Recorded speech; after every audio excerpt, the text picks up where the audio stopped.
Salvador, teu livro eu ler, meus olhos vêm abrir, pois quero ver da mera letra além a ti, Senhor. Eu venho a ti, Jesus, meu Redentor. À beira-mar, Jesus, partiste o pão, satisfazendo ali a multidão.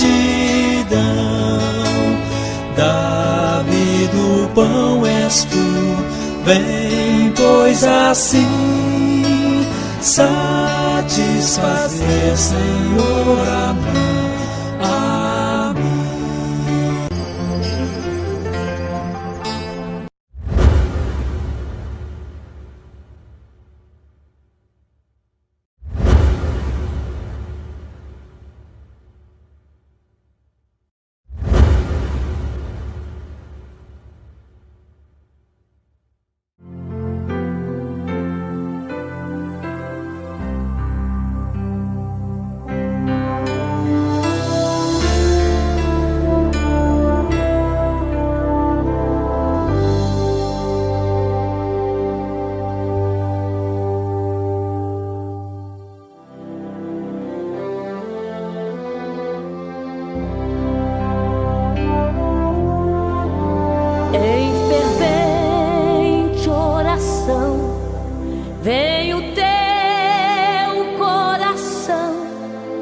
Na presença de Deus derramar,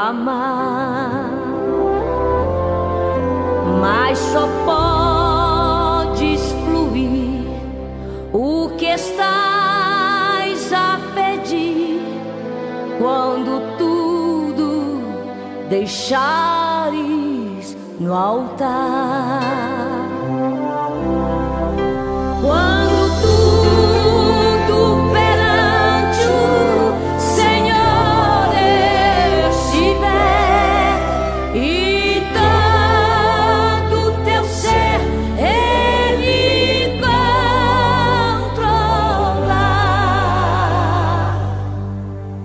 Só então hás de ver que o Senhor tem poder quando tudo deixares no altar.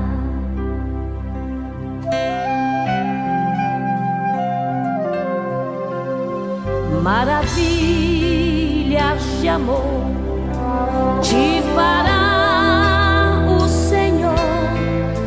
atendendo a oração que aceitar.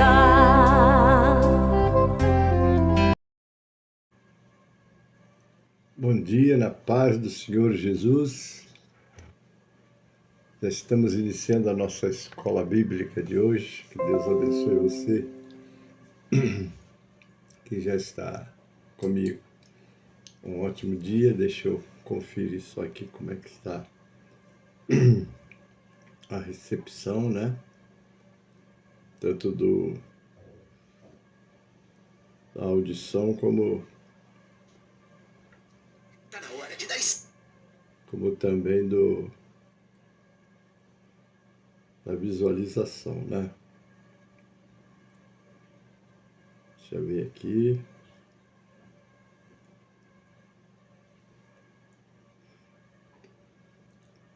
Estou só conferindo aqui.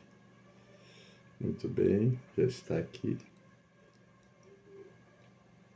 Tá boa a recepção, a visão tá boa. Amém? E nós já vamos estar iniciando a nossa aula. Amém? Bem-vindo todos, em nome de Jesus. Nós já vamos estar orando para iniciarmos a nossa aula. Amém? Pai Celeste, nós te agradecemos pela noite de paz que nos concedeste, Senhor. Agora estamos iniciando esta aula online, Senhor, Tu sabes a importância que tem estarmos alertando o Teu povo, sobretudo a preparação para o arrebatamento da igreja, que vai acontecer de repente, como está na Tua palavra. Ó Senhor, quero te pedir a Tua bênção para este pequeno servo nessa transmissão. Também te pedir que abençoe aqueles que vão estar sintonizando esta aula, Pai. Que eles sejam grandemente abençoados, edificados e preparados para toda a jornada que irão enfrentar nesses dias escuros que estamos vivendo, Pai. Dá-me Tua graça, dá-me Tua orientação, capacitação, Pai, para essa ministração. Eu oro e entrego em Tuas mãos, Pai, em nome de Jesus. E para a glória do Senhor Jesus. Amém e amém. Amados, abra o seu cantor cristão no 545 e vamos adorar o Senhor com este louvor. Amém? 545 do cantor cristão. Vamos louvar ao Senhor com este louvor. Meire Oliveira, bem-vinda. Leia Matos, seja bem-vinda. Aí está Janice Santos da Costa, seja bem-vinda. A palavra de Deus estudar, boas novas ouvimos de Cristo, e favores reais alcançar. Oh, vem, vem, vem, vem, sim. Vem na escola comigo, ouvir boas novas do céu, boas coisas ali aprendemos, da bendita palavra de Deus. Pastor Wesley, bem-vindo, a paz. Os jovens alunos da escola, pois queremos louvar ao Senhor. Seus conselhos ouvir com respeito, que sensible o amor. Oh, vem, vem, vem, vem, sim, vem na escola comigo, ouvir boas novas dos céus, boas coisas ali aprendemos, da bendita palavra de Deus. Ó Jesus, se presente na escola, inspirando o santo poder, e que sempre do estudo aqui feito, muito fruto possamos colher. Ó, vem, vem, vem, vem, sim, vem na escola comigo, ouvir boas novas do céu, boas coisas ali aprendemos, da bendita palavra de Deus. Amém, amados? Vamos para a nossa aula. Quero cumprimentar Gilmara Carvalho já está aí conosco. Deus abençoe. Sejam todas e todos bem-vindos. E nós estaremos louvando ao Senhor, estudando a sua palavra e aprendendo com o nosso Deus e nos preparando para a nossa jornada. Nós temos uma jornada pela frente. E só Jesus vai nos dar condições de passar por ela e ficar firmes na fé. A palavra diz: estejam firmes, né? Porque precisamos de estar firmados na palavra de Deus, que é a nossa força, a coraça da justiça, não é o capacete da salvação, e deixando que Deus mesmo nos dê forças para a nossa caminhada. Temos uma caminhada com Deus e essa caminhada precisamos dele, porque sem ele, ele mesmo diz: sem mim nada podeis fazer. É uma verdade, não é? Sem o Senhor da obra, como fazer a obra do Senhor? Amém, queridos? Mas nós hoje estaremos, como lhes prometi, dando sequência ao nosso trabalho, não é? Nós estamos no capítulo 5 de 1 Tessalonicenses, é o último capítulo. Nós estamos fechando a nossa aula com esse primeiro, depois nós vamos estudar a segunda carta, né? Nós temos a primeira carta e a segunda carta. A primeira carta nós estamos encerrando, com esse capítulo de hoje. Se bem que não sei se dará para eu encerrar hoje, não é? Aí está Norma Santos, bem-vinda. Leonardo Motello, bem-vindo, Deus abençoe, um prazer tê-los conosco nesta aula. Amém? E nós estaremos continuando a nossa aula, que paramos, não é isso? Porque a nossa aula, ela continua trazendo para nós os ensinamentos de Deus. É o capítulo 5, de 1 a 28, não vou ler de novo, que li e meditei com vocês na aula próxima passada, não é? Eu vou ler só agora a introdução, não é? Porque o capítulo 5 é o capítulo final da primeira carta do apóstolo Paulo aos cristãos de Tessalônica. O texto foca na iminente segunda vinda de Cristo, conhecida como Dia do Senhor. Eu quero deixar claro que aqui, quando cita a segunda vinda do Senhor, obviamente que vai ser uma vinda visível, vai ser uma vinda com os santos, né?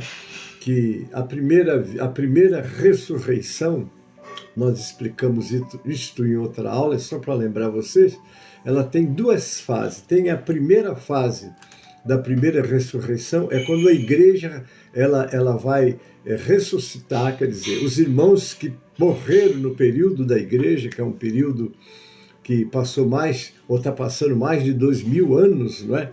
Desde que o Senhor criou a igreja e disse: sobre esta pedra edificarei a minha igreja. Ali ele estava organizando a sua igreja, colocou o apóstolo Pedro como primeiro pastor, e a igreja durante os tempos foi se organizando, se estruturando, mas a missão da igreja é a mesma missão que era para a nação de Israel. Quando nós lemos assim que Israel é o povo escolhido, não é? Quando Paulo diz pegar os escolhidos, ele estava se referindo à nação israelita, né? Porque a nação israelita foi e é o povo escolhido de Deus. Eles ainda são escolhidos, por isso é que ele diz: ainda que eles sejam como a areia do mar, só o remanescente será salvo, como nação, porque muitos israelitas têm aderido à fé, aceitado a Cristo, feito a obra como participante da igreja, não como nação. A nação está fechada, não é? Eles ainda estão esperando o Messias. Até hoje, eles se reúnem, comemoram a Páscoa com todos os seus detalhes, não é? Tive o privilégio de trabalhar com a família, a família de judeus, né? Judeus agora e judeus. A primeira fase deles, eles eram os hebreus. Na segunda fase, eles eram os israelitas. E na terceira fase, eles são os judeus. Aí você diz: mas é o mesmo povo nas suas três fases. Muito bem. Então, o que acontece? Os judeus que não aceitam Jesus, eles continuam praticando a Páscoa em todos os detalhes, não é? Eu conversava com um da família, que agora não me vem o nome da família, parece que é Kaufmann, né? Não sei, não estou lembrado bem agora, mas deixa para lá a família. Mas sim trazer experiência. Sentei com um dos filhos, que era um advogado, e conversei: como é que vocês praticam a Páscoa? Ele segue exatamente aquele ritual, né? O filho mais novo se dirige ao mais velho da casa, avô, bisavô, e pergunta: por que nós vamos comer a Páscoa?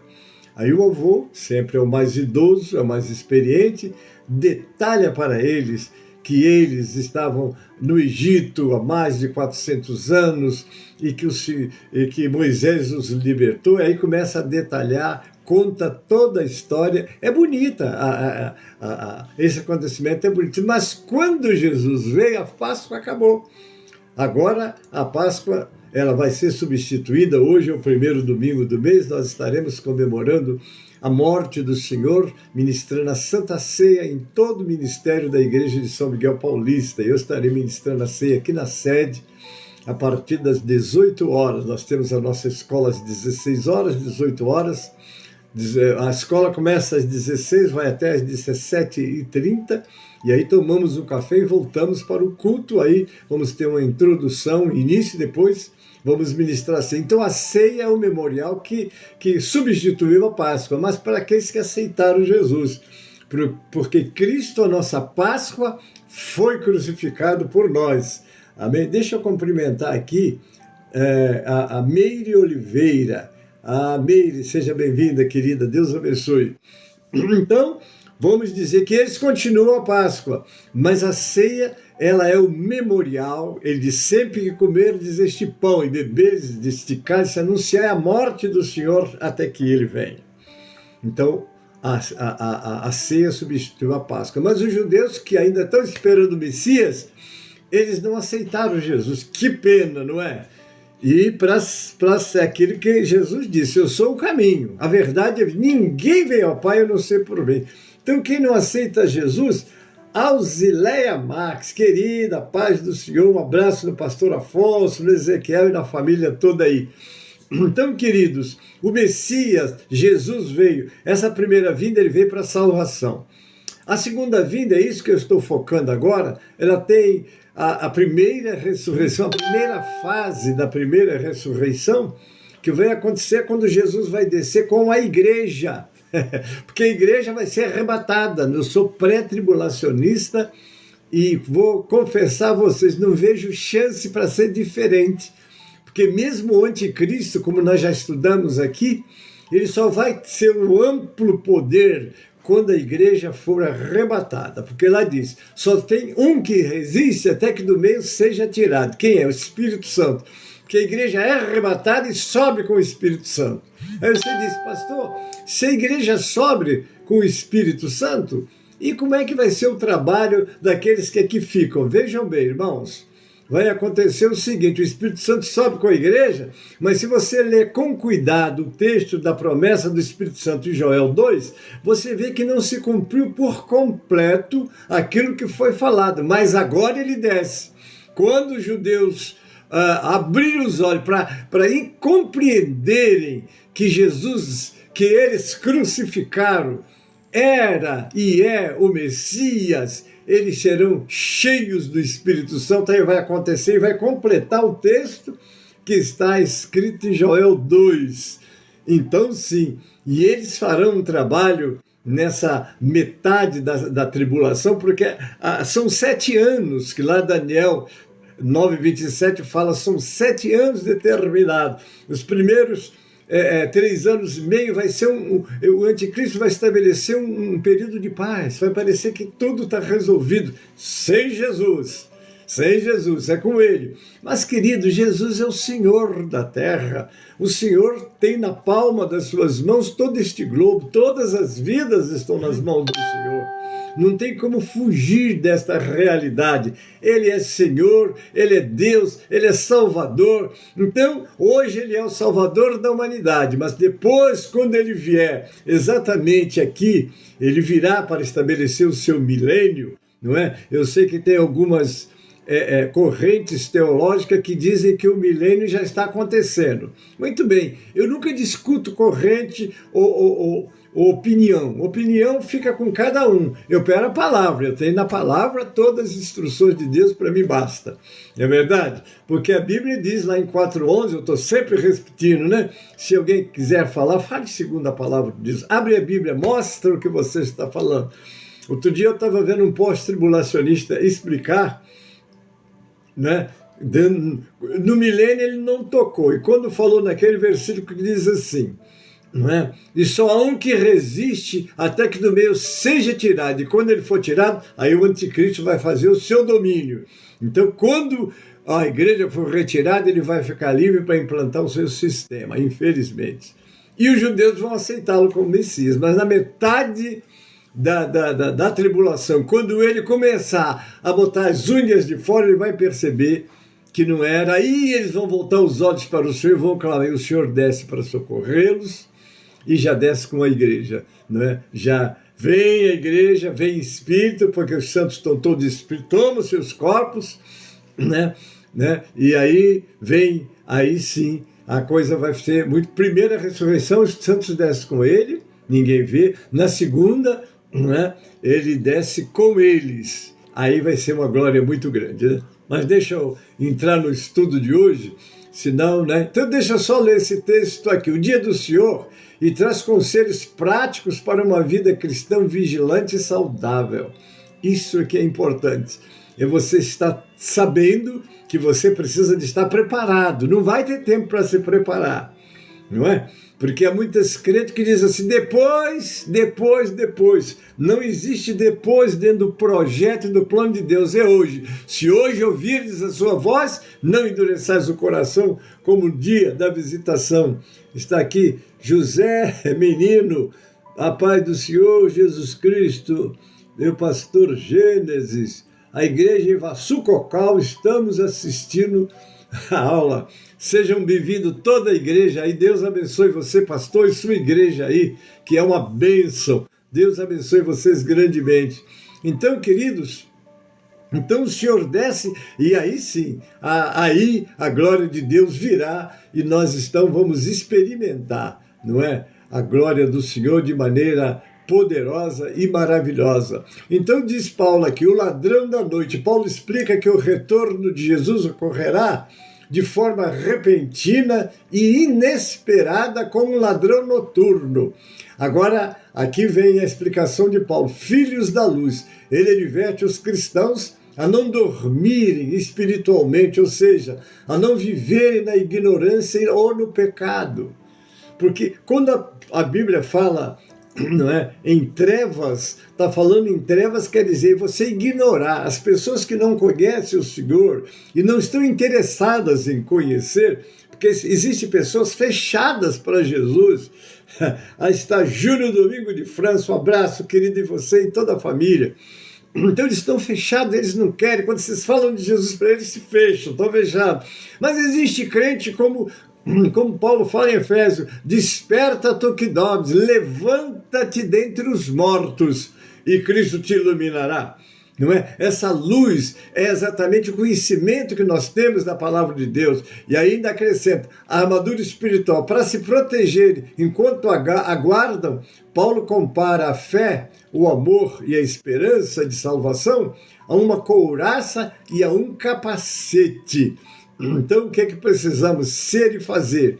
Viver uma vida que agrade ao Senhor, não é? E que possamos dizer, eu estou em vigilância.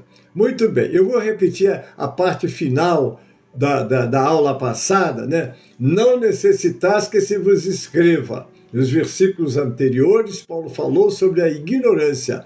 Agora ele fala sobre o conhecimento. Ele não os está informando tanto quanto os está exortando à luz. Sabem, quer dizer, o Senhor tem nada. Nós lemos este livro sagrado, lemos, pregamos, você não pode doutrinar a igreja de Deus fora da Bíblia, não é? Lá em 1 de Pedro, quando se alguém falar, fale segundo a palavra de Deus. Tem que ser segundo a palavra de Deus. Você pode falar, você é bem-vindo à sua palavra, não é? E é uma maravilha quando nós estamos percebendo que as pessoas estão sendo orientadas dentro da palavra de Deus. Isso é muito maravilhoso. Amém, queridos? Nós vamos lá. Nesse versículo, Paulo desenvolve o tema do dia do Senhor. Essa expressão era familiar para aqueles que conheciam as Escrituras em hebraico. Duas fases caracterizavam o dia do Senhor no Antigo Testamento: o juízo de Deus contra os pecadores e o reino eterno de Deus sobre o seu povo. O juízo de Deus será um momento de trevas e uma expressão da ira divina. Está lá em Joel 2, 1 e 2. É um chamado urgente de alerta e arrependimento diante de o dia do Senhor. É uma eminente intervenção divina. O texto usa a imagem de guerra e calamidade para chamar a atenção da nação de Judá para a necessidade de transformação espiritual. Naturalmente que esse texto foi escrito para os judeus, não é? Porque eles viviam esperando a vinda do Messias. Ele viria, mas ele tinha que estar preparado, não é isso? Em Amós 5, 18 a 20, não é? É uma passagem do Antigo Testamento onde o profeta Amós alerta os israelitas que ansiavam pelo dia do Senhor, avisando que ele traria juízo severo, escuridão, não alegria. A metáfora usada ilustra que tentar escapar de um perigo só levaria ao outro pior. Agora vamos, Sofonias. Sofonias 1, 14 e 16 descreve o iminente e terrível dia do Senhor, um período de severo julgamento divino sobre o pecado e a rebelião. O profeta enfatiza que o juízo será repentino, inevitável e caracterizado por intensa aflição, escuridão e destruição para as nações. Aqui o profeta está se referindo às nações. Rosival Nascimento, bem-vindo, Deus abençoe.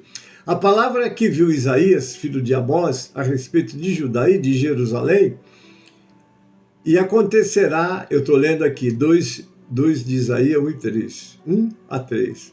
E acontecerá nos últimos dias que se firmará o monte na casa do Senhor, no cume do monte. Está Isaías 11, 1 a 9. Falando do milênio, porque Isaías 11, 1 a 9 fala do milênio. Há um grupo que não acredita no milênio, vamos dizer assim, literalmente como está na Bíblia. O que é o milênio? É 1000 anos de Deus sobre a terra.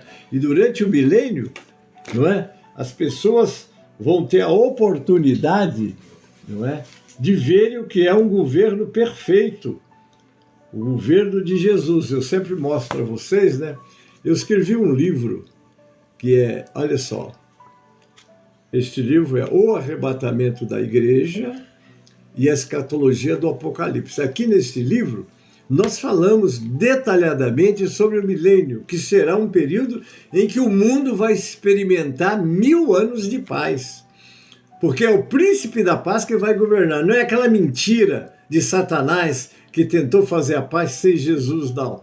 Porque ele vai ser preso por 1000 anos. Nesses 1000 anos, o mundo estará vivendo paz. Mas no final do 1000 anos, ele será solto. Os homens estarão na terra. Eles experimentaram 1000 anos de paz, 1000 anos de glória. A única coisa é que todas as nações terão que servir a Deus. Mesmo aqueles que não creem nele, a Bíblia diz que terão que trazer oferta ao Senhor. E a nação que não trouxer, não vai haver chuva, não vai haver colheita. Imagine se alguma nação vai se atrever a não vir, não é? A não trazer as oferendas a Deus, porque vai ser obrigatório, né? Só que eles não se converterão, Senhor, serão 1000 anos de paz, haverá nascimento, haverá morte.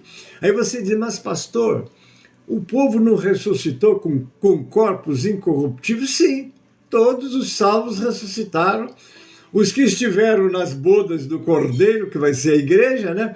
Porque a nação dos judeus, eles não participarão das bodas, vai ser só da igreja. O judeu que vai participar das bodas é aqueles que se tornaram membros da igreja.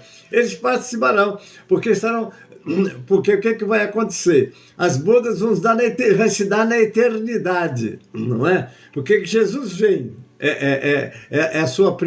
a primeira fase da ressurreição, na sua vinda. Jesus vem para a igreja, depois Jesus vem com a igreja. É 2 fases, né? Ele vem para a igreja, arrebata, ressuscita os que morreram em Cristo, desde Abel até o último. Que coisa linda, né? Você gostaria de conhecer Abel? Muito bem. Então fique preparado aí, mesmo que você venha morrer, ele ressuscita primeiro. Está lá, não precederemos os que dormem, né?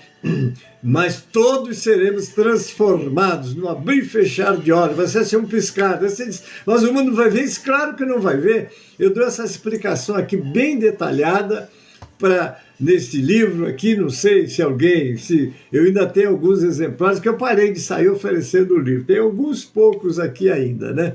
Mas a grande verdade é essa, né? Que a igreja, né, que participou da primeira fase, da primeira ressurreição, todos que morreram levantam e vão ser arrebatados. Não precederemos os que estão, mas todos seremos transformados. Porque para subir para o céu, então vai ser transformados. Aí vão subir 7 anos lá com o Senhor, não é? As bodas vão levar 7 anos. Alguém diz que essas bodas, elas passaram tão rápido que de repente nós já está na hora de voltar. Porque 1 ano para o Senhor é como 1000 anos lá na eternidade. Agora imagina, Juvaldo Pereira Bastos. A paz do Senhor, querido, bem-vindo. Então, querido, vale a pena o sacrifício, as lutas e as provas que passamos hoje, porque daqui a pouco nós primeiro estaremos em espírito com o Senhor, porque esse corpo vai ser sepultado e você sobe para estar com o Senhor, é o que dizia Paulo, né? Eu gosto sempre de mencionar essa experiência de Paulo, de Filipenses, quando ele fala lá, não é? Morrer para mim é lucro, o viver é Cristo. Por que ele disse que é lucro? Porque ele sabia para onde ele ia. Quando você lê 2 Coríntios 12, ele fala de um homem que foi ao terceiro céu, foi ao paraíso de Deus e viu coisas inefáveis. Ele foi, ele viu, ele esteve lá. E na minha imaginação, nós não temos na Bíblia escrito, e eu aprendi não falar com certeza o que a Bíblia não diz com clareza. Então vamos dizer que é uma imaginação minha. Ele conheceu Abel, conheceu Abraão, como é que ele disse? Não é lícito aos homens falar. Como é que ele ia contar? Ele ia ser tido como louco, como doido, né?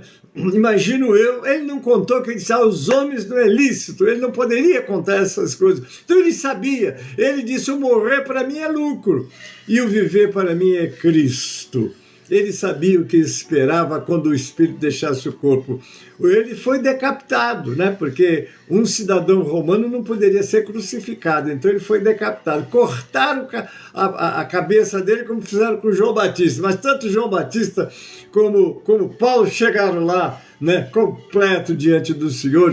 Eu imagino como é que Paulo foi recebido na glória, porque Paulo, não obstante já ter passado para o Senhor, Maria Caro, bem-vinda, Deus abençoe. Não obstante já ter passado para o Senhor, ele continua trabalhando, porque os ensinamentos de Paulo têm sido, vamos dizer, a orientação pastoral, a orientação para as igrejas nas suas cartas. Então ele continua lá, não vamos dizer se o galardão dele ainda não está completo, porque ainda vai receber muito pelo trabalho que fez e por tudo que deixou. Por isso que é importante que você se dedique à obra, para deixar um legado para a sua posteridade. O que você tem feito para o reino de Deus? O que você tem ajudado o seu pastor, sua igreja? Porque quando você ajuda o seu pastor, ajuda a sua igreja, você está trabalhando no reino de Deus para a glória de Deus. Mas você tem que tomar cuidado. Eu ganhei uma alma para Jesus, mas ele foi para outro ministério. Irmão, ele foi para a igreja de Deus. Isso é que é importante. Se você ganhar alguém para Jesus, o seu galardão está nas mãos do Senhor.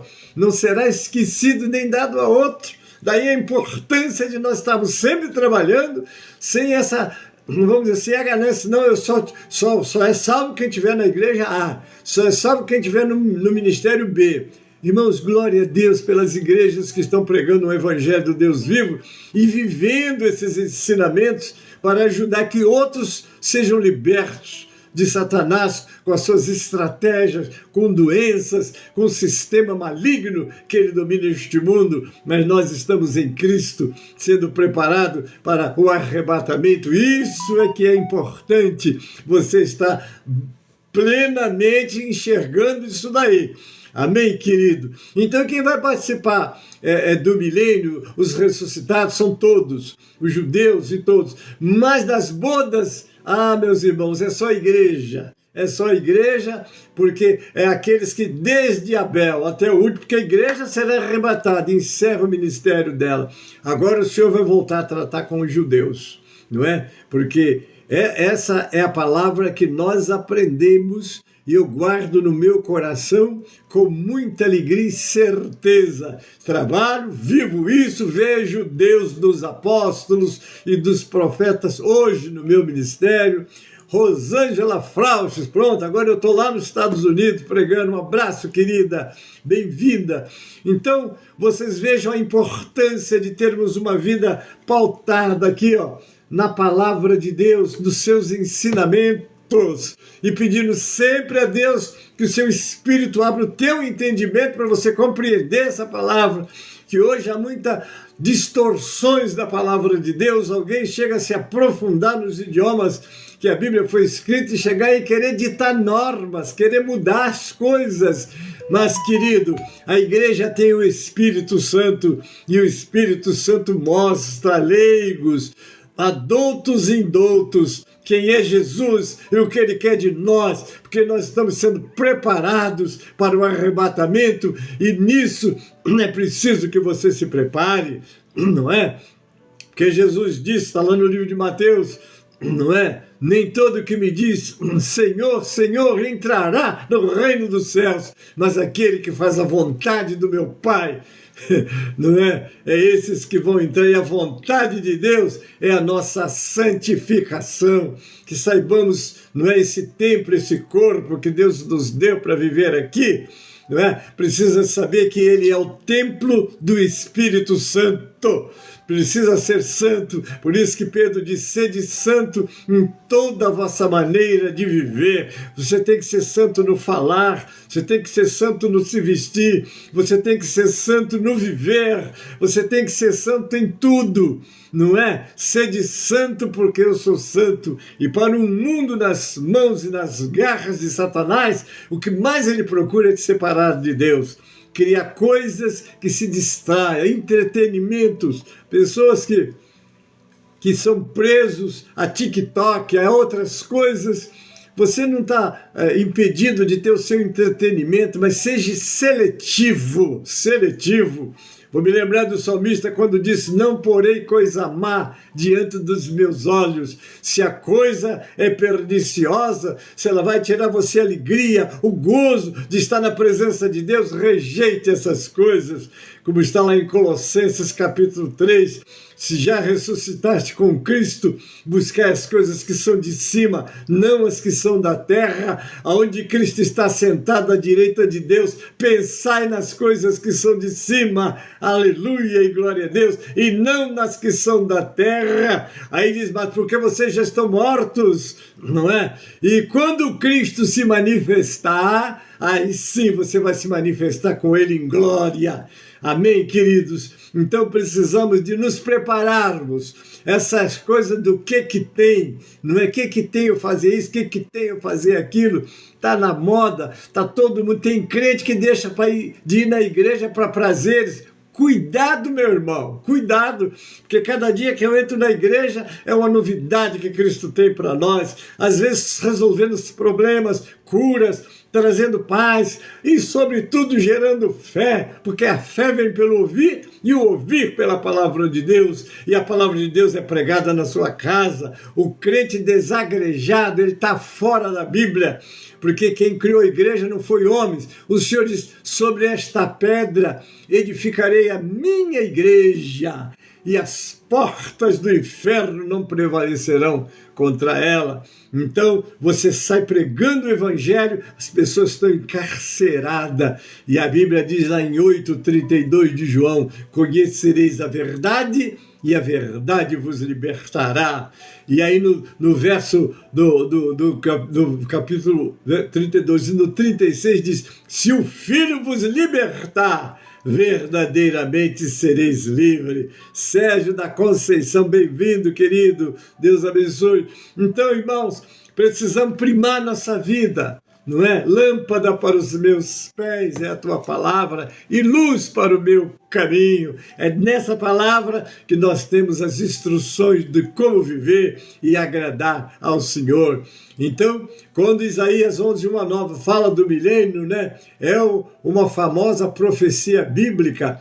Ela descreve a vinda do Messias, né, descendente do rei Davi, e o estabelecimento do seu reino de paz, justiça e harmonia universal, onde até mesmo os animais naturalmente, olha só, animais naturalmente predadores e presas conviverão em total harmonia. Você já pensou que coisa?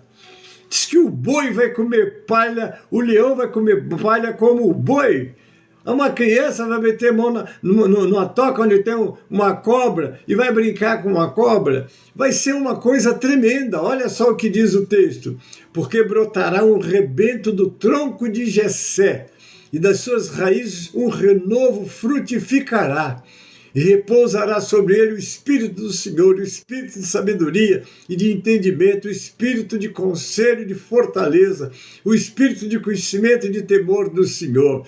Olha lá, e deleitar-se-á no temor do Senhor, e não julgará segundo a vista dos seus olhos, nem repreenderá segundo o ouvir dos seus ouvidos, mas julgará com justiça os pobres, e repreenderá com equidade os mansos da terra, e ferirá a terra com a vara da sua boca, e com o sopro dos seus lábios matará o ímpio. E a justiça será um cinto dos seus lombos, e a fidelidade o cinto das suas entranhas.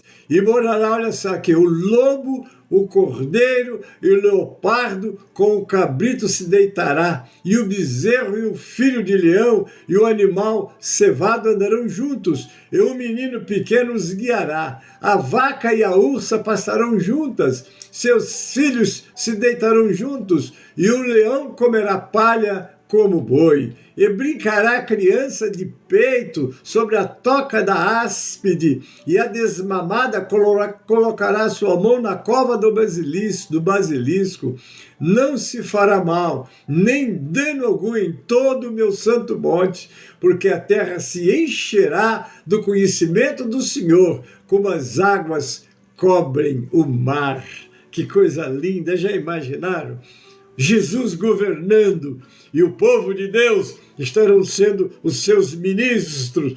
O milênio será um período glorioso, eu vou estar nele, e se você aceitou Jesus como Salvador e Senhor, e vive na presença, você estará também, porque a segunda ressurreição que virá após o milênio, terminando essa parte, porque quando terminar o milênio, Satanás vai ser solto. Não é? Quando ele for solto, ele voltará a enganar aqueles que não creram no Senhor e não deixaram que ele os dominasse. Então ele fará uma arruaça, mas o Senhor vai soprar e vai acabar com o seu governo, não é? Nós temos lá em Zacarias capítulo 14, no versículo 1, o texto bíblico diz: eis que vem o dia do Senhor, em que teus despojos se repartirão no meio de ti.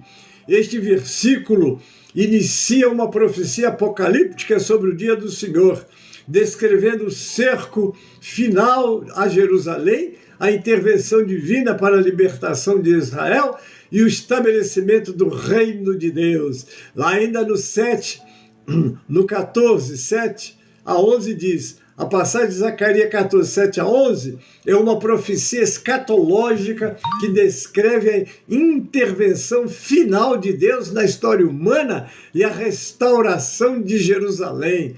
O texto destaca o dia do Senhor, a transformação geográfica de Israel e o estabelecimento do reino eterno do Messias. Mas será um dia conhecido do Senhor. Nem dia nem noite será, mas acontecerá que ao cair da tarde haverá luz. Naquele dia também acontecerá que sairão de Jerusalém águas vivas, metade dela para o mar oriental, metade delas para o mar ocidental. No verão e no inverno sucederá isto. E o Senhor será rei sobre toda a terra. Naquele dia, um será o Senhor, e um será o seu nome. Toda a terra em redor se tornará uma planície, desde Geba até Rimon, ao sul de Jerusalém, e ela será exaltada e habitada no seu lugar, desde a porta de Benjamim até o lugar da primeira porta, até a porta da esquina, e desde a torre de Ananael até aos lagares do rei. e habitarão nela, e não haverá mais destruição, porque Jerusalém habitará segura. Eu vou lembrar de um texto, né, que foi, vamos dizer assim, a tônica da obra da restauração em 1962. É Atos 3, 19 e 21, que diz: arrependei-vos, pois, e convertei-vos, para que sejam apagados os vossos pecados, para que venham assim os tempos do refrigério pela presença do Senhor. E envie-lhe a Jesus Cristo, a quem já dantes vos foi pregado, o qual convém que o céu contenha até os tempos da restauração de tudo, porque aí vai haver restauração de tudo, não é? Das quais Deus falou pela boca de todos os seus santos profetas desde o princípio. É coisa muito forte, queridos. E como eu disse, hoje não termina essa aula, mas eu vou trazer para você, continuando no 1 Tessalonicenses 5, agora eu vou no 2. Em contraste com a certeza do parágrafo anterior acerca da volta de Cristo, Paulo agora trata da incerteza do momento do dia do Senhor que há de vir. Esse período é o tema de considerável profecias do Antigo Testamento. Eu vou só enumerar: Isaías 13, 9 a 11, Joel 2, 28 a 32 e Sofonião 1, 14 a 18, 3, 14 e 15. O livro de Joel, como um todo, é uma exposição do dia do Senhor, descrevendo como um momento terrível de juízo. No Antigo Testamento, a expressão o dia do Senhor é usado para se referir a qualquer período em que Deus intervém para julgar a terra, porque muitos julgamentos já aconteceram, né, queridos? Muito bem. Louvado seja o nome do Senhor. Continuando, né, irmãos? Amós 5,18 é um versículo do Antigo Testamento onde o profeta repreende o povo de Israel por ansiar pelo dia do Senhor, alertando que ele trará julgamento, trevas e destruição. O texto adverte que, ao invés de salvação, aquele dia será como fugir de um leão e dar de cara com o urso. O alerta principal é que a religiosidade vazia e as festas não apagam a injustiça social e a corrupção praticada pelos líderes. Aqui está se referindo àquele período, e é bom trazer em nossa memória que sejamos vigilantes, não é? Você tem a palavra do Senhor, você tem a unção de Deus, pregue a palavra, mostre às pessoas que elas precisam de Jesus, não é isso? Não deixe que ela saia sem você dar a instrução da verdade, porque nada podemos contra a verdade senão pela verdade. O alerta principal é que a religiosidade vazia e as festas não apagam a injustiça social e a corrupção praticada pelos líderes. Aqui Paulo usa a expressão para se referir à volta de Cristo e ao juízo iminente, o ladrão da noite. O dia do Senhor será quando ninguém o esperar, não é? Eu me lembro da palavra de Jesus, como foi nos dias de Noé. Casavam, davam-se em casamentos, bebiam, comiam, viviam. De repente, o dilúvio veio e se pegou de surpresa. Ele disse: assim será a vinda do Filho do Homem. Às vezes nós saímos da igreja, vemos festas em todos os lugares, bebedeira, e eles entram pela noite, multidões são arrastadas para aqui e para ali, e quando você fala de Jesus, as pessoas, Jesus é religião, que pena. A única salvação, as pessoas que hoje estão no inferno, que são muitos, enquanto eu estou pregando, muitas pessoas foram para o inferno, porque se você morrer sem ter reconciliado com o Senhor, você vai para o inferno. Jesus foi contundente: aquele que crer e for batizado será salvo, mas aquele que não crer será condenado. Não há segunda chance, não há segunda chamada. É agora que você pode decidir. É agora que você pode escolher. Se hoje ouvirdes a sua voz, não endureçais como no dia da tentação no deserto, porque hoje você está ouvindo, amanhã você pode não estar aqui.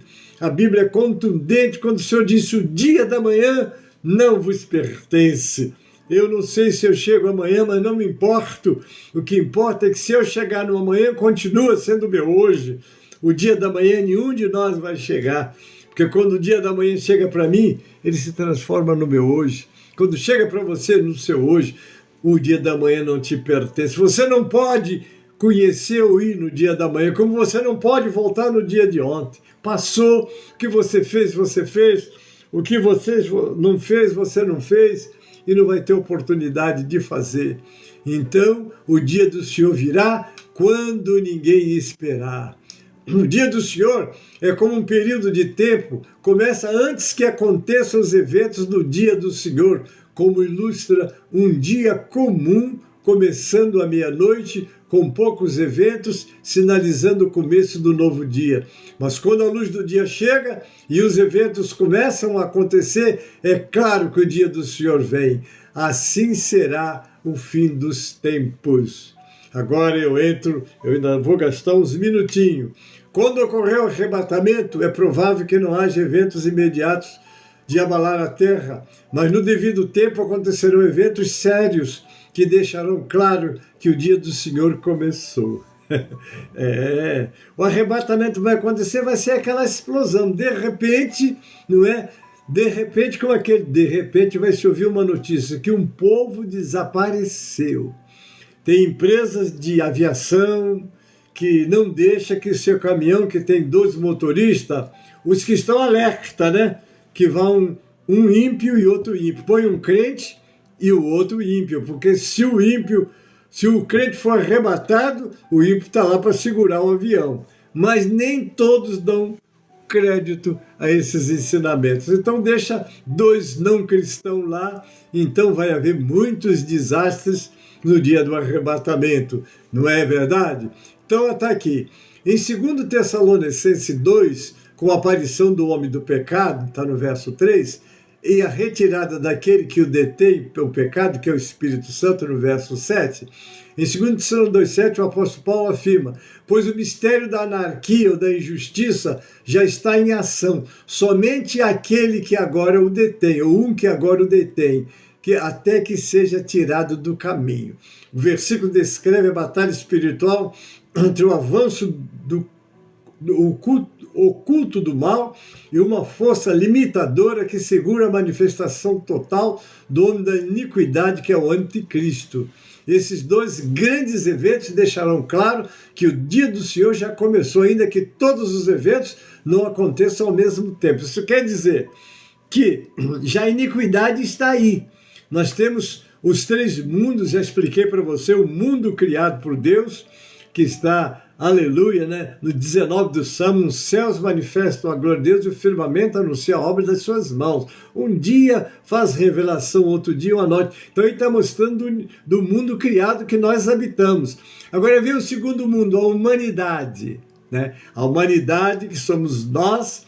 Esse é o mundo que Deus amou. Deus amou o mundo. Como é que Deus amou o mundo e diz que não ameis o mundo? Quando Deus amou o mundo é a humanidade. Quando Deus diz não ameis o mundo é o terceiro, que é o sistema que governa este mundo. Que o Satanás é o príncipe deste mundo, não é? É ele que governa esse sistema. Esse sistema se opõe a Deus, se opõe a Jesus, não aceita Jesus e procura criar entretenimentos e ocupações que separa a criatura do Criador. Não é verdade? Mas então precisamos de entender isso. Mas o anticristo, quer dizer, porque já no livro de João, nas epístolas de João, do final da Bíblia, lá antes do livro de Judas e o Apocalipse, nós vemos que ele diz, o anticristo, já existe o anticristo, não é? E todo aquele que se levanta contra Deus é o anticristo. Então há muita ação. O que nós temos que tomar cuidado, irmãos, é para dentro da igreja nós não termos pessoa a serviço do anticristo, ou não fazendo o trabalho que é contra as coisas de Deus. Muito cuidado, não se levanta contra o seu pastor, contra a obra de Deus, porque Deus não mudou. Ele é o mesmo que profetiza, que cura, que faz a obra, que levanta até o morto. Ele é poderoso, ele não mudou. Eu, o Senhor, não mudo. O nosso Deus é presente. Eu tenho visto Deus na Bíblia, no meu ministério, na minha caminhada. Cheguei há poucos dias lá de Minas Gerais, passei 15 dias, vi a glória de Deus ali com aqueles santos, O Deus da Bíblia operando, porque Ele é o mesmo, Ele não mudou e nem vai mudar. Agora, o sistema de praticidade, querendo justificar a ciência, né? Eu vi, às vezes, o pastor dizer que antigamente se orava para os paralíticos andar, agora não. Agora tem as pernas mecânicas, né? As próteses, então não é preciso. Aí eu estava no banco, me estiquei todo, falei, misericórdia, que haja esse avanço da ciência, amém, é bem-vindo, mas dizer que Deus parou de curar, eu tenho visto Deus levantar paralítico, até pessoas desenganadas, eu tenho visto. Agora o meu tempo está acabando, né? Mas eu trabalhava em Uruará, pastor Emanuel Messias de Almeida, que hoje está lá com um grande trabalho, é de se lembrar, nós terminamos de fazer o trabalho na rádio lá na cidade, né? E o que acontece? Foi uma pessoa lá nos levar para fazer uma oração para uma pessoa que estava uma pandemia lá naquela cidade, e as pessoas tudo eram desenganadas e iam para casa para morrer. Que para orar para um homem que foi para casa, me levaram lá, a família já estava toda chorando, não havia nenhuma chance, ele ia morrer, tinha dias de vida que estava determinado para ele. E eles levaram o pastor para orar. E eu cheguei lá, quando eu olhei o homem, eu confesso aos irmãos, que quando eu vi, esse homem já está com o pé na cova, o homem estava desfigurado. Falei, meu Deus, mas eles me chamaram para orar, eu não ia dizer para esse não tem jeito, quem somos nós, irmãos? Nós servimos um Deus vivo, um Deus que opera, um Deus que faz, misericórdia. O que eu tenho visto Deus fazer no meu ministério, que já vão para 54 anos, eu sou crente há 64 e pastor há 54, mas eu vou dizer para vocês, o que tenho visto Deus fazer é o Deus da Bíblia, ó, está aqui, né? A promessa de Deus não muda, aleluia e glória a Deus. Então eu fui lá e orei. Quando eu olhei o homem, o senhor está aqui para orar, e ele olhou para mim, já não aguentava nem falar, e ele só disse uma coisa, pastor, se Deus, ele teve dificuldade de falar que se Deus curasse ele iria lá na igreja agradecer.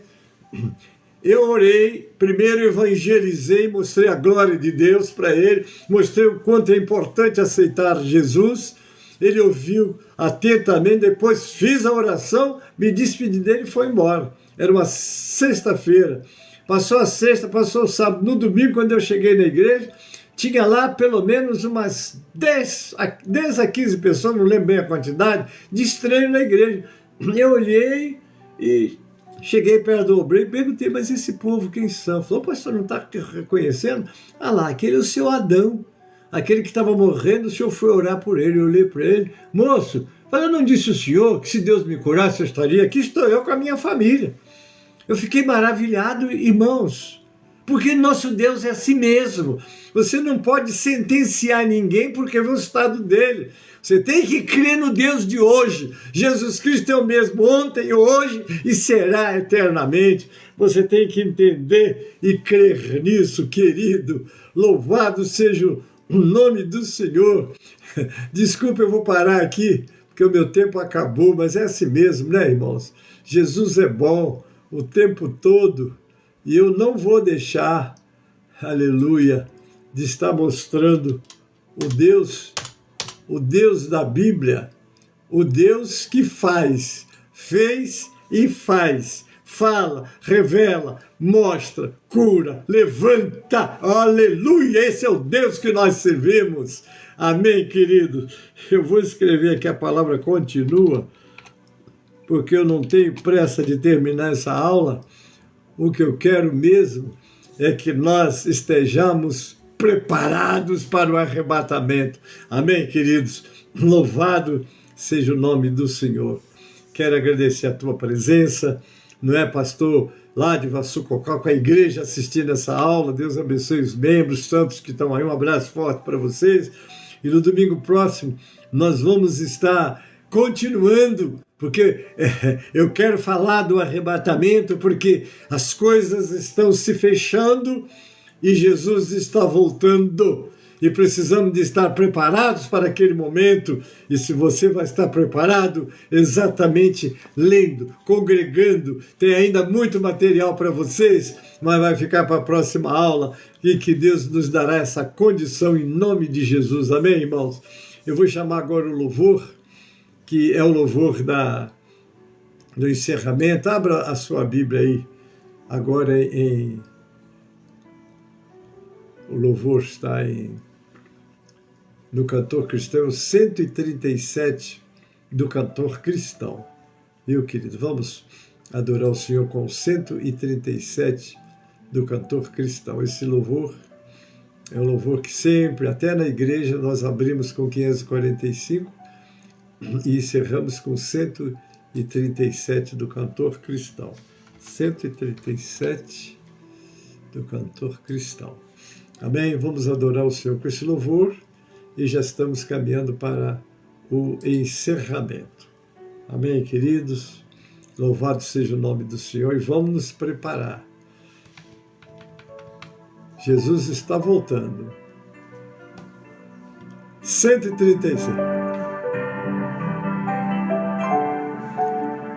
Enquanto ao Salvador teu livro eu ler, meus olhos bem abrir, pois quero ver da bela letra lei a ti, Senhor, eu venho a ti, Jesus, meu Redentor. Da beira-mar, Jesus, partiste o pão, satisfazendo ali a multidão. Davi no pão és tu, vem, pois assim satisfazer, Senhor, a mim. Amém. Amém, amados? Louvado seja o nome do Senhor. Graças a Deus que nos dá vitória por nosso Senhor Jesus Cristo. Amém, queridos? Eu quero te convidar para as 12, o meio-dia, assistir o nosso clamor do meio-dia, às 18 horas, o clamor das 18 horas com as nossas irmãs. E às 18 horas nós estaremos transmitindo o nosso culto de Santa Ceia. Hoje é Santa Ceia na sede e em todas as congregações nós estaremos lembrando da morte do Salvador e recebendo instruções para estarmos preparados. Porque na ceia nós sempre temos lá, examine esse homem a si mesmo, coma deste pão e beba deste cálice. Até para a ceia você tem que estar preparado. Não pode entrar de qualquer maneira, porque o que come e bebe indignamente, come e bebe para a sua própria condenação, não é? Então esteja preparado, mas não deixa de congregar, não deixa de ouvir o seu pastor. E claro, sempre quando o seu pastor examinar, pergunta onde está na Bíblia. Porque ninguém pode ensinar ou instruir fora da palavra. Fora da palavra, nós temos que rejeitar. Vamos ser bereano, como está lá no livro 17 de Atos, que diz: os bereanos foram mais nobres do que os de Tessalônica, porque examinavam na palavra de Deus se as coisas que estavam sendo ensinadas tinha registro na palavra de Deus. Amém, queridos? Então, eu estou encerrando. E agora eu quero conhecer os aniversariantes da semana. Você fez aniversário? Parabéns, Deus te abençoe. E vamos recitar o Salmo do Aniversariante, que é o versículo, o capítulo 90 de Salmos, verso 12. Vamos recitar juntos? Ensina-nos a contar os nossos dias de tal maneira que alcancemos corações sábios. Deus te abençoe, Deus te guarde. Deus te livre do mal. Uma semana abençoada para todos. E vamos orar agora. Pai, obrigado por aqueles que estão comigo nesta aula, Pai, que possamos despertar nesses dias escuros, Pai, para que saibamos que os olhos do Senhor, a providência do Senhor, o Espírito Santo que nos foi dado, nos ajuda para nós vencermos as tentações, os laços do adversário, até doenças, até coisas que Satanás coloca para impedir que o cristão vá para a casa de Deus. Eu quero agora orar por esses que estão impedidos, porque Satanás trabalha assim. Quando damos lugar a ele, a Bíblia diz, não des lugar ao diabo, porque se der lugar ao diabo, ele sabe aproveitar qualquer brechinha que se dê para ele, para intervir e atrapalhar. Ó Senhor, e aqueles, ó Deus, que têm coisas escondidas, ó Pai, ajuda que confesse as suas falhas, porque quantos não entrarão na glória, porque não têm o perdão pela confissão e pelo arrependimento, Pai. Tu estás me mostrando vidas que têm erros, cometido erros diante de Deus, porque às vezes se esconde do pastor, dos irmãos, mas não se esconde de Deus. E Deus está dizendo, confessa a sua falha diante do Senhor. Ó Pai, dá força, porque as vergonhas de hoje está levando muitos para o inferno, ó Deus, como aquela dirigente de culto, ó Deus, de união feminina, de trabalho da sua igreja, uma grande igreja, a mulher morreu e as pessoas chegavam e começavam a dizer, mas eu vou encontrar na glória, e o Senhor tomou um profeta e disse, comigo não está. Olha que coisa tremenda, muita gente ali pela posição dela na igreja. E ele disse, porque ela guardou um rancor de uma pessoa e eu pedi a ela para se arrepender e se consertar, mas não se consertou. É sério, porque a doutrina do perdão, que está no livro de Mateus 18, ó Pai, que fala, que mostra ali quando Pedro pergunta, quantas vezes eu perdoo meu irmão? 7 vezes, eu disse, não te digo 7, mas 70. Depois o Senhor conta a experiência de alguém que devia 10.000 talentos, que comparado ao denário ou ao dinheiro é 60 milhões de dinheiro. E ele sai, é perdoado, encontra o companheiro que lhe devia 100 dinheiro, insignificante, ele não perdoou. E então o homem chama ele, quando sabe que ele não perdoou, e o condena a ser preso até que pague tudo, e ele nunca vai pagar. E depois no verso 35, o Senhor disse, assim vos fará meu Pai Celestial, se de coração não perdoar cada um a sua ofensa. Pai, aqui tu me mostraste vidas que estão, ó Pai, segurando, prendendo, que não confessa, que não se conserta, Pai. E o Senhor deixa claro, não vão entrar. Desperta essas pessoas, mas eu sou pastor, eu sou isso, eu sou aquilo. Não importa o que você seja, importa que errados não entrem na presença de Deus. É preciso consertar aqui. O justo é punido na terra para não ser condenado com os pecadores. Senhor, alerta essas pessoas, desperta essas pessoas, porque muitos vão ouvir esse programa e estão com o coração fechado para o perdão ou para a confissão, mas eu estou orando por eles agora, Pai.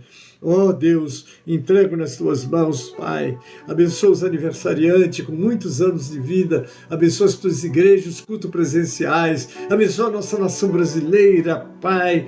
Oh Senhor, que os governantes entendam que um dia eles vão prestar contas de tudo que estão fazendo, porque muitos deles não acreditam, mas a sua falta de fé, a falta de acreditar não tira ou não livra eles do julgamento diante do Todo-Poderoso. Aleluia e glória a Deus, Pai. Senhor, ora pela nossa nação, Pai. Oh, muito obrigado pelo privilégio de falar ao teu povo, Pai. Abençoa todos. Eu oro assim e já te agradeço. Também se alguém enfermo colocou o seu nome, ou está assistindo, ou vai assistir enfermo, Pai, eu te peço agora, coloca a tua mão e repreende esta enfermidade, mal, porta fechada, ó Deus, que ela se abra na direção de Deus e que a orientação do Senhor seja na vida de cada um, Pai. É a oração que faço com ação de graças, em nome de Jesus e para a glória do Senhor Jesus. Amém e amém. Amém, irmãos. Deus abençoe a todos. Uma semana de alegria e de felicidade para vocês.